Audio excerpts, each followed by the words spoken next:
Hello friends, ഇന്ന് ഞാൻ വന്നിട്ടില്ല ഇതൊരു വെറൈറ്റി വട്ടയപ്പം റെസിപ്പി ആയിട്ടാണ്. നല്ല പഞ്ഞി പോലെ സോഫ്റ്റ് ആയിട്ടുള്ള ഈ ഒരു വട്ടയപ്പം റെഡിയാക്കുന്നത് മഞ്ഞക്കുറവ് അരി കൊണ്ടാണ്. വീഡിയോ കണ്ടിട്ട് ഇഷ്ടപ്പെടുവാണെങ്കിൽ ലൈക്ക് ചെയ്യുക, ഷെയർ ചെയ്യുക, കമൻറ്റ് ചെയ്യുക, ചാനൽ സബ്സ്ക്രൈബ് ചെയ്യാനും മറക്കരുത്. ഒപ്പം നമുക്ക് നേരെ വീഡിയോയിലോട്ട് പോവാം. ഞാനിവിടെ ഒരു 1/4 ഗ്ലാസ് റെഡ് അവിൽ എടുത്തിട്ടുണ്ട്. ഇതൊരു ബൗളിലേക്ക് ഇട്ട് കൊടുക്കാം. ഇനി ഇതിലോട്ട് കുറച്ച് വെള്ളം ഒഴിച്ചു കൊടുക്കാം. എന്നിട്ടൊന്ന് വാഷ് ചെയ്തെടുക്കാം. ഇപ്പോഴിതാ വാഷ് ചെയ്തെടുത്തിട്ടുണ്ട്. ഇനി ഇതൊരു 10 മിനിറ്റ് സോക്ക് ചെയ്യാൻ വേണ്ടിയിട്ട് മാറ്റി വയ്ക്കാം. ഇപ്പോഴിതാ അവിൽ നല്ല പെർഫെക്റ്റ് ആയി തന്നെ കുതിർന്ന് കിട്ടിയിട്ടുണ്ട്.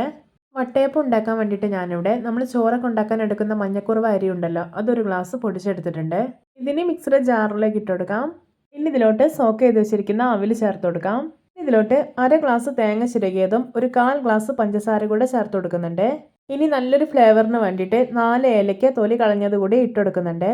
ഇനി ഇതിലോട്ട് ഇളം ചൂടുള്ള ഒരു ഗ്ലാസ് വെള്ളം ഒഴിച്ചു കൊടുക്കാം. എന്നിട്ടൊന്ന് മിക്സ് ചെയ്തെടുക്കാം. ഇതിലോട്ട് ഒരു 1 ടീസ്പൂൺ ഇൻസ്റ്റൻറ്റ് ഈസ്റ്റ് ചേർക്കുന്നുണ്ട്. എന്നിട്ടൊന്ന് മിക്സ് ചെയ്തെടുക്കാം. ശേഷം നല്ല സ്മൂത്ത് ആയിട്ടൊന്ന് അരച്ചെടുത്ത് വരാം. ഇപ്പോഴത്തെ ബാറ്റർ നല്ല സ്മൂത്ത് ആയി തന്നെ അരച്ചെടുത്തിട്ടുണ്ട്. ഇനി ഇതൊരു ബൗളിലേക്ക് മാറ്റി കൊടുക്കാം. ഇനി ഇതിലോട്ടൊരു 4 ടേബിൾ സ്പൂൺ ജാറ് കഴുകിയിട്ട് വെള്ളം കൂടി ഒഴിക്കുന്നുണ്ട്. ഇനി ഇത് നന്നായിട്ടൊന്ന് മിക്സ് ചെയ്തെടുക്കാം. ഈ ഒരു ബാറ്ററിൻ്റെ കൺസിസ്റ്റൻസി എന്ന് പറയുന്നത് അത്യാവശ്യം നല്ല ലൂസായിട്ട് തന്നെ ഇരിക്കണം. ഇനി ഇതൊരു 5 മണിക്കൂർ ഫെർമെൻറ്റ് ചെയ്യാൻ വേണ്ടിയിട്ടൊന്ന് അടച്ചു വയ്ക്കാം. ഇപ്പോൾ ഇത് 5 മണിക്കൂറിന് ശേഷം മാവ് നോക്കിയാൽ നന്നായിട്ട് പതഞ്ഞ് പൊങ്ങി വന്നിട്ടുണ്ട്. ഇനി ഇതിലോട്ട് ഒരു പിഞ്ച് ഉപ്പ് ഇട്ട് കൊടുക്കാം. എന്നിട്ട് ഇതിൻ്റെ ബബിൾസ് ഒന്നും പൊട്ടിക്കാതെ ഒന്ന് മിക്സ് ചെയ്തെടുക്കാം. ഇനി നമുക്ക് വട്ടയപ്പം ഉണ്ടാക്കിയെടുക്കാം. അതിനായിട്ട് ഞാനിവിടെ ഇഡ്ഡലി പാത്രത്തിൽ വെള്ളം ഒഴിച്ചിട്ട് തിളപ്പിക്കാൻ വേണ്ടി വെച്ചിട്ടുണ്ട്. ഇനി ഇതിലേക്ക് ഒരു സ്റ്റീലിൻ്റെ പ്ലേറ്റ് ഇറക്കി വെച്ച് കൊടുക്കാം.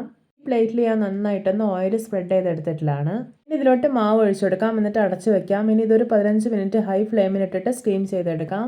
ഇപ്പോൾ ഇതാ 15 മിനിറ്റ് ആയിട്ടുണ്ട്. നമ്മുടെ വട്ടയപ്പം നോക്കിയാൽ നല്ല പെർഫെക്റ്റ് ആയി തന്നെ റെഡി ആയി കിട്ടിയിട്ടുണ്ട്. ഇനി ഇതിൻ്റെ ചൂടൊക്കെ നല്ല പോലെ പോയതിനു ശേഷം മാത്രം പ്ലേറ്റിൽ നിന്ന് എടുത്തു മാറ്റാവുന്നതാണ്. കണ്ടോ, നല്ല പഞ്ഞി പോലെ സോഫ്റ്റ് ആയിട്ടാണ് ഇരിക്കുന്നത്. നല്ല രുചിയാണ് കഴിക്കാൻ. അപ്പോൾ എല്ലാവർക്കും എൻ്റെ വട്ടയപ്പം റെസിപ്പി ഇഷ്ടപ്പെട്ടെന്ന് വിചാരിക്കുന്നു. ഇഷ്ടപ്പെട്ടാൽ സപ്പോർട്ട് ചെയ്യാനും മറക്കരുതേ. അപ്പോൾ ഇതുപോലെയുള്ള വെറൈറ്റി വീഡിയോകളായി നമുക്ക് വീണ്ടും കണ്ടുമുട്ടാം. Okay, bye bye.